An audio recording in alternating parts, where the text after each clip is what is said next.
Jejak histori perjalanan dakwah Syekh Abdul Muhyi Pamijahan Tasikmalaya dan misteri Goa Safarwadi. Syekh Abdul Muhyi adalah tokoh ulama legendaris yang lahir di Mataram tahun 1650. Ia tumbuh dan menghabiskan masa mudanya di Gresik dan Ampel, Jawa Timur. Ia pernah menuntut ilmu di pesantren Kuala Aceh selama 8 tahun. Ia kemudian memperdalam Islam di Baghdad pada usia 27 tahun dan menunaikan ibadah haji. Setelah berhaji, ia kembali ke Jawa untuk membantu misi Sunan Gunung Jati menyebarkan agama Islam di Jawa Barat. Awalnya Abdul Muhyi menyebarkan Islam di Dharma, Kuningan, dan menetap di sana selama 7 tahun. Selanjutnya, ia mengembara hingga ke Pamengpek, Garut Selatan, selama setahun. Abdul Muhyi melanjutkan pengembaraannya hingga ke daerah Batuwangi dan Lebak Siuh. Setelah 4 tahun menetap di Lebak Siuh, ia bermukim di dalam goa, yang sekarang dikenal sebagai Goa Safarwadi, dengan maksud untuk mendalami ilmu agama dan mendidik para santrinya. Keberadaan Goa Safarwadi ini erat kaitannya dengan kisah perjalanan Syekh Abdul Muhyi. Dikisahkan, pada suatu saat ia mendapat perintah dari gurunya yakni Syekh Abdul Rauf Singkel, dari Kuala Aceh untuk mengembangkan agama Islam di Jawa Barat bagian selatan sekaligus mencari tempat yang disebutkan dalam ilham dengan sebuah gua khusus sebagai tandanya. Setelah melalui perjalanan yang sangat panjang dan berat, pada suatu hari ketika sedang asyik bertafakur, memuji kebesaran Allah, Syekh Abdul Muhyi tiba-tiba menoleh ke arah tanaman padinya yang didapati telah menguning dan sudah sampai masanya untuk dipanen. Konon, setelah dipanen, hasil yang diperoleh ternyata tidak kurang juga tidak lebih atau hanya mendapat sebanyak benih yang ditanam. Mengetahui hal ini ia menjadi sangat terkejut sekaligus gembira. Karena itu adalah pertanda bahwa perjuangannya mencari gua sudah dekat. Upaya pertama untuk memastikan adanya gua yang dicari dan ternyata berhasil ini dilanjutkan dengan cara menanam padi kembali di lahan sekitar tempat tersebut. Sambil terus berdoa kepada Allah SWT upaya ini pada akhirnya juga mendapatkan hasil. Padi yang ditanam, berbuah dan menguning. Lalu dipetik hasilnya. Ternyata menuai hasil sama sebagaimana yang terjadi pada peristiwa pertama. Hal ini semakin menambah keyakinan Syekh Abdul Muhyi bahwa di tempat itulah, di dalam gunung, terdapat gua yang dicarinya. Suatu hari ketika sedang berjalan ke sebelah timur gunung tersebut, sambil bermunajat kepada Allah SWT, Syekh Abdul Muhyi tiba-tiba mendengar suara air terjun dan kicauan burung-burung kecil dari tempat tersebut. Ia kemudian melangkah turun ke tempat di mana suara itu berada. Dan di sana ia melihat sebuah lubang besar yang ternyata sesuai dengan sifat-sifat gua yang ciri-cirinya telah ditunjukkan oleh gurunya. Seketika itu juga terangkatlah kedua tangan Syekh Abdul Muhyi, menengadah ke atas sambil mengucap doa sebagai tanda syukur kepada Allah SWT, yang telah memberikan rahmat dan pertolongan pada dirinya dalam upaya menemukan gua yang dicari. Peristiwa penemuan gua ini terjadi pada tanggal 12 Rabiul Awal, tahun 1111 Hijriah, 1690 Masehi, setelah perjuangan berat dalam mencarinya selama kurang lebih 12 tahun. Usia Syekh Abdul Muhyi sendiri pada waktu itu adalah genap 40 tahun. Dan gua tersebut pada nantinya akan dikenal dengan nama Gua Pamijahan. Gua Pamijahan terletak di sebuah kaki bukit yang sekarang dikenal dengan sebutan Gunung Mujarot. Nama ini diambil dari kata bahasa Arab yang berarti tempat penenangan, atau dalam bahasa Sunda disebut sebagai tempat nyirnakan manah, karena Syekh Abdul Muhyi sering melakukan takarub, mendekatkan diri kepada Allah di dalam gua tersebut. Gua Pamijahan ini pada dasarnya memiliki makna khusus dalam perjalanan dakwah dan spiritual Syekh Abdul Muhyi. Penemuan dan keberadaan gua ini seolah menjadi simbol yang menandakan bahwa perjalanan spiritual Syekh Abdul Muhyi telah mengalami puncaknya. Selain itu, selalu terdapat makna dan fungsi khusus dalam setiap hal yang terhubung secara istimewa dengan tokoh yang menjalaninya. Hal ini bisa dipahami karena seperti yang diungkapkan oleh Martin van Bruinessen, bahwa para tokoh sejarah Islam di Nusantara khususnya, biasa melakukan pendekatan supranatural dalam rangka meningkatkan karisma mereka. Gua besar di Pamijahan, Tasikmalaya Selatan, sebagai tempat Syekh Abdul Muhyi melakukan riyadah spiritual, dan salah satu pusat penyebaran tarekat Syatariah di Pulau Jawa adalah contoh dari hal tersebut. Para juru kunci di tempat ini bahkan menunjukkan sebuah lorong sempit yang konon dilalui oleh Syekh Abdul Muhi untuk pergi ke Makkah setiap Jumat. Sementara itu di Cibulakan, Pandeglang, Banten, misalnya, juga terdapat sebuah sumur yang konon berhubungan dengan sumber air Zam-Zam di Makkah.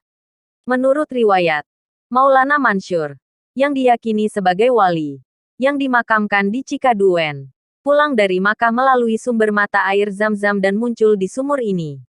Ringkasnya, hingga saat ini masih ada kiai di Jawa yang menurut para pengikutnya yang paling fanatik, setiap Jumat secara gaib pergi sembahyang di Masjidil Haram.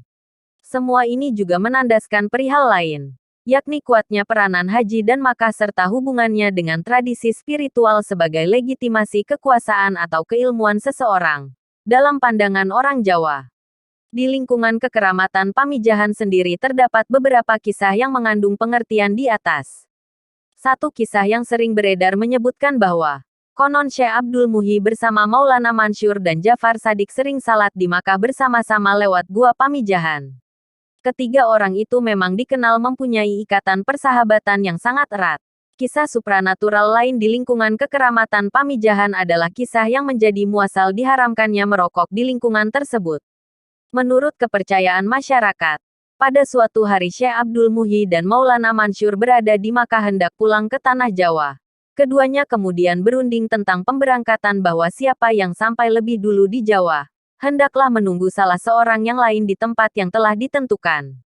Lalu berangkatlah kedua sahabat tersebut dengan cara masing-masing, yakni, Syekh Maulana Mansur berjalan di atas bumi sedangkan Syekh Abdul Muhi di bawah bumi. Keduanya sama-sama menggunakan kesaktiannya. Namun, ketika Syekh Abdul Muhi sedang berada dalam perjalanan di bawah laut, tiba-tiba ia merasa kedinginan, lalu berhenti sebentar. Sewaktu hendak menyalakan api dengan maksud untuk merokok, tanpa disangka muncul kabut yang membuat sekelilingnya jadi gelap, ia terpaksa berdiam diri menunggu kabut tersebut menipis sambil merokok. Namun kabut itu ternyata semakin menebal. Akhirnya ia teringat bahwa merokok itu perbuatan yang makruh dibenci Allah. Maka seketika itu juga ia merasa berdosa dan segera bertaubat kepada Allah SWT. Bersamaan dengan itu kabut pun menghilang. Dan akhirnya ia bisa berangkat lagi meneruskan perjalanannya. Mulai saat itulah Syekh Abdul Muhi menjauhkan diri dari merokok. Bahkan bisa dikatakan mengharamkan rokok untuk dirinya. Sedang kepada keluarga dan pengikutnya, ia hanya melarang mereka merokok sewaktu di dekat dirinya. Oleh karena itu, di daerah Pamijahan ada tempat tertentu yang dilarang secara adat untuk merokok, khususnya tempat yang berada di sekitar makam Syekh Abdul Muhi. Adapun batas-batas wilayah larangan merokok antara lain, sebelah timur daerah Kaca-Kaca, sebelah barat jalan yang menuju ke gua dimulai dari Masjid Wakaf, sebelah selatan dimulai dari makam dalam Yudanagara, plus 300 meter, dari makam Syekh. Sedang sebelah utara tanda kurang lebih 300 meter, dari makam Syekh, yaitu jalan umum yang menuju ke makam Eyang Abdul Qohar di Pandawa. Singkat kata, wilayah-wilayah dengan batasan yang telah ditentukan tersebut adalah daerah larangan merokok menurut adat yang berlaku. Kisah-kisah semacam ini tidak akan dibahas lebih jauh. Yang perlu direnungi adalah hikmah yang berada di baliknya. Sebab, setiap cerita yang ada pada dasarnya menunjukkan keluasan ilmu, keluhuran pribadi dan kemuliaan pengabdian Syekh Abdul Muhi kepada masyarakat dalam perjuangannya mengajarkan prinsip-prinsip Islam dan menjauhkan mereka dari bentuk-bentuk kepercayaan yang sesat. Pamijahan sendiri pada dasarnya adalah nama sebuah kampung yang letaknya di pinggir kali, sehingga ia merupakan tempat yang menguntungkan karena masyarakat sekitar dapat mengolahnya untuk mengembangbiakkan ikan. Akan tetapi kondisi ini juga bisa sebaliknya, yakni kadang-kadang membawa bencana, seperti banjir yang melanda daerah tersebut beberapa waktu yang lalu. Peristiwa ini membuat banyak rumah yang hanyut karena tidak kuat menahan banjir. Oleh karena itu pula, bangunan-bangunan yang sekarang masih ada dan terletak di tepi sungai harus dibuat permanen. Pamijahan termasuk ibu kota desa di wilayah Kecamatan Bantar Kalong, Kabupaten Tasikmalaya, Provinsi Jawa Barat. Sebelum Syekh datang ke Pamijahan, sudah ada kampung yakni daerah Bojong, wilayah Sukapura, terletak di sebelah timur laut dari kampung Pamijahan sekarang, yang kini dikenal dengan nama Kampung Bengkok. Di sana terdapat makam dalam Sacaparana, mertuanya Syekh Abdul Muhyi. Adapun kata Pamijahan adalah nama baru. Di masa hidup Syekh Abdul Muhyi sendiri nama tersebut belum dikenal. Wilayah ini disebut oleh Syekh Abdul Muhyi dengan istilah Safar Wadi. Nama ini diambil dari kata bahasa Arab, yakni Safar yang berarti jalan, dan Wadi yang berarti lembah. Jadi, Safar Wadi adalah jalan yang berada di lembah. Hal ini disesuaikan dengan letaknya yang berada di antara dua bukit di pinggir kali. Namun sekarang Safar Wadi dikenal juga dengan nama Pamijahan. Karena banyak orang yang berdatangan dari pelosok Pulau Jawa secara berduyun-duyun. Laksana ikan yang akan bertelur, mijah. Karena itu nama Safar Wadi kemudian berganti menjadi Pamijahan. Sebab mempunyai arti yang hampir mirip dengan tempat ikan akan bertelur. Dan bukan berarti tempat pemujaan.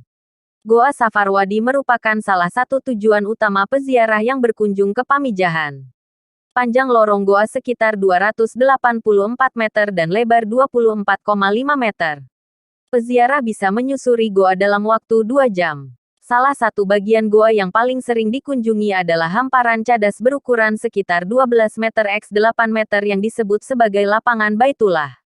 Tempat itu dulu sering dipakai salat oleh Syekh Abdul Muhyi bersama para santrinya. Di samping lapangan cadas itu terdapat sumber air Cikahuripan yang keluar dari sela-sela dinding batu cadas. Mata air itu terus mengalir sepanjang tahun. Oleh masyarakat sekitar, air itu dipopulerkan sebagai air Zam-Zam Pamijahan. Air ini dipercaya memiliki berbagai khasiat. Menjelang Ramadan, para peziarah di Pamijahan tak lupa membawa botol air dalam kemasan, bahkan jerigen, untuk menampung air Zam-Zam Pamijahan itu. Dengan minum air itu, badan diyakini tetap sehat selama menjalankan ibadah puasa. Syekh Muhyi ini disebut juga oleh bangsa wali lainnya dengan gelar Azomut Darojat, yang artinya, orang yang mempunyai derajat agung. Bercerita tentang derajat kewalian, tentu kita hanya paham atau mengerti secara sepintas, bahwa yang disebut derajat seperti ini hanya ada di zaman Wali Songo. Sebenarnya pemahaman seperti ini tidak benar, karena derajat Waliullah akan terus mengalir hingga sampai pada akhir zaman sebagai sunatur Rasul. Syekh Abdul Muhyi dalam sejarah hidupnya adalah seorang yang zuhud, pintar, sakti dan terkenal paling berani dalam memerangi musuh Islam. Namun semua itu adalah masa lalu dan kini hanya tinggal kenangan belaka. Hanya saja walau ia sudah ratusan tahun telah tiada, namun rahmat serta kekeramatannya masih banyak diburu, terutama oleh para peziarah yang minta berkah.